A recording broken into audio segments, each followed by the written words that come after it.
Welcome to The Explainer. Today, we're taking a trip back in time to experience the incredibly grueling, sensory reality of what spring plowing actually demanded from our American ancestors in the year 1850. Let me tell you, it wasn't just a matter of casually hitching a horse and going for a stroll. It was a complex, massively physical undertaking that required serious grit, muscle, and a really deep understanding of nature. So what did a day in the life of your farming ancestors actually look like back then? Well, I want you to picture this. Imagine stepping into their muddy boots before the sun even comes up. And in the spring, that usually meant dragging yourself out of bed at a blistering 4 a.m. The morning air is freezing, the ground is just starting to dry out from the spring thaw, and you walk into a barn filled with the unmistakable smells of sweet hay, fresh manure, and oiled leather. The horses are already stamping their hooves, ready to get to work. All right, part 1, before sunrise, the morning routine.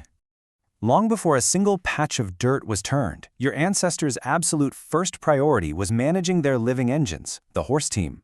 It required incredible, methodical care. You had to feed and water them, brush down their coats, check their hooves, and inspect their legs for any injuries. Then came the job of perfectly fitting those heavy leather harnesses. The collar was absolutely crucial here because it transferred the entire pulling power of the horse straight to the equipment. If the fit was off even a little bit, the horse simply couldn't work. Now, let's look at the absolute workhorse of the era, the walking plow. What's really fascinating about this piece of technology is just how manual it was. I want you to lock this image in your head.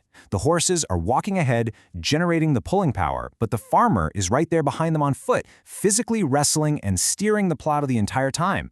It was this exhausting partnership of animal momentum and human muscle. Mechanics-wise, it's a simple but brutal machine.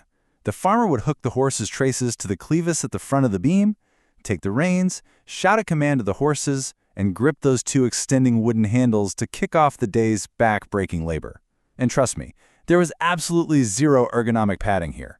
As they moved, the plowshare would literally slice into the earth, and the mold board would roll the soil over. Moving on to breaking earth, the first furrow. You're out in the field, and right out of the gate, the pressure's on. That very first furrow has to be dead straight, because every single furrow you cut for the rest of the day is going to align with it. And remember, a walking plow wasn't just passively dragged across the dirt.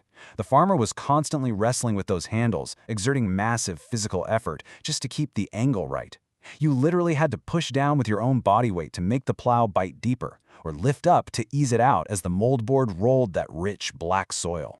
The sweet spot they were aiming for, right around 4 to 8 inches deep. This wasn't just random digging in the dirt. It was a precise engineering process using wood, iron, and muscle.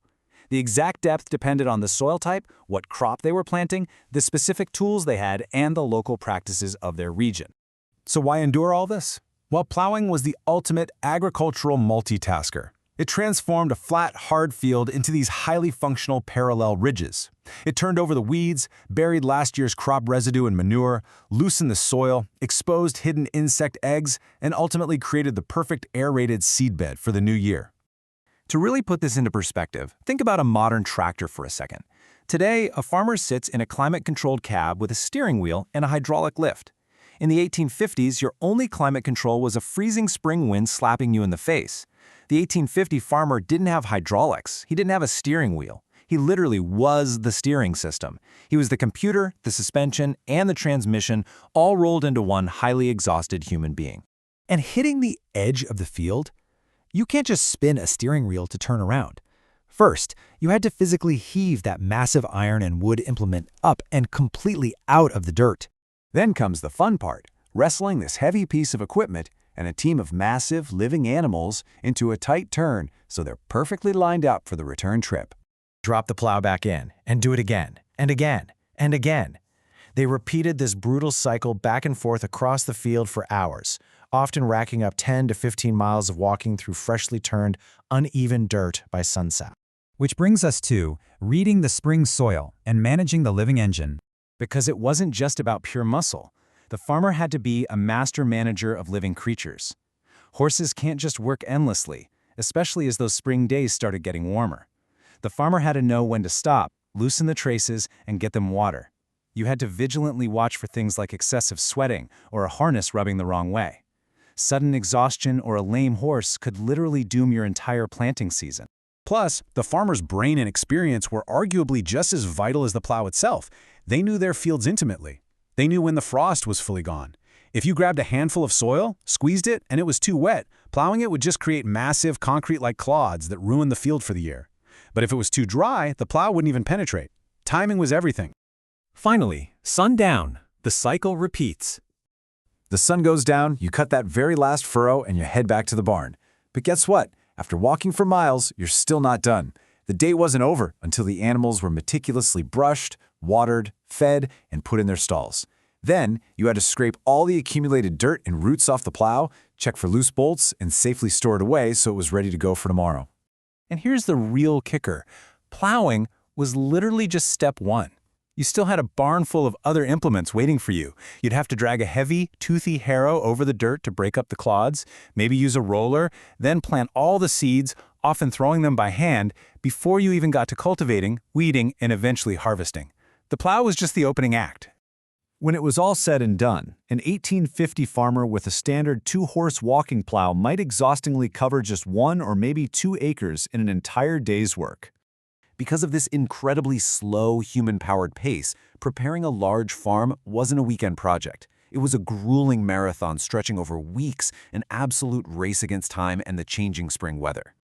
Now, for all you family historians out there digging into your own roots, keep in mind that this whole process wasn't identical everywhere. The specific tools, plow sizes, and methods varied wildly depending on where your ancestor lived and what they grew. A rocky farm in Massachusetts required a totally different approach than the deep, rich topsoil out in Iowa. The horses sweat, the farmer sweats, the sun climbs higher, and the next morning, the whole process begins again. That pretty much sums it up, right?